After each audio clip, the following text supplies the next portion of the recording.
BioShock 2 has two halves, really. You've got the single-player experience and you've got the multiplayer experience. And obviously, you know, we've talked a lot previously about the new story for BioShock 2 single-player.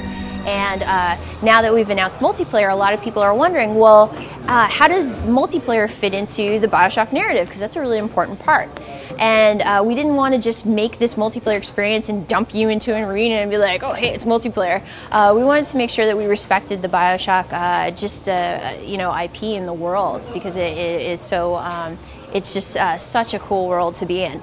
And so for us, we looked at the Rapture history, and there was this Civil War period that happened before the events of the first game, and you learned a lot about it in BioShock 1.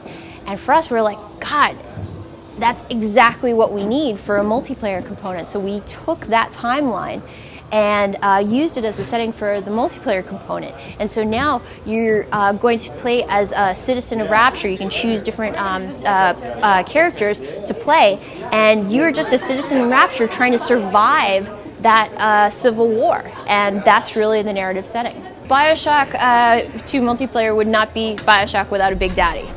So we wanted to make sure that we included him in the gameplay. But you know, we wanted to make sure that it was fair and that everybody had a chance to get to be the Big Daddy. So we made it a pickup. It dynamically spawns in the match, and the person who finds it actually can choose to opt in. It's not like you're forced to if you find it. You could actually just hang out and camp, and then if somebody else tries to take it, you know, take them out. But if you opt in, then you become the rosy Big Daddy. And so you're going to have your rivet gun, and you're going to have your prox mines and everything. Now you've become this real tank character and really powerful, a lot of health.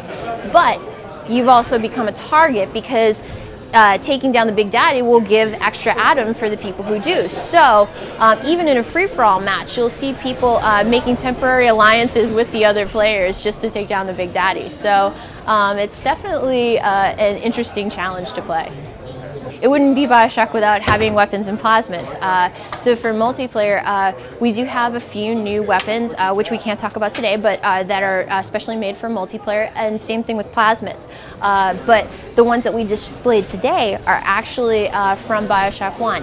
The pistol and the shotgun, as well as the elemental plasmids, Incinerate, Winter Blast, and Electrobolt. Now the important thing to note is, just because you saw them in BioShock 1 does not mean you know how that they work in BioShock 2 multiplayer.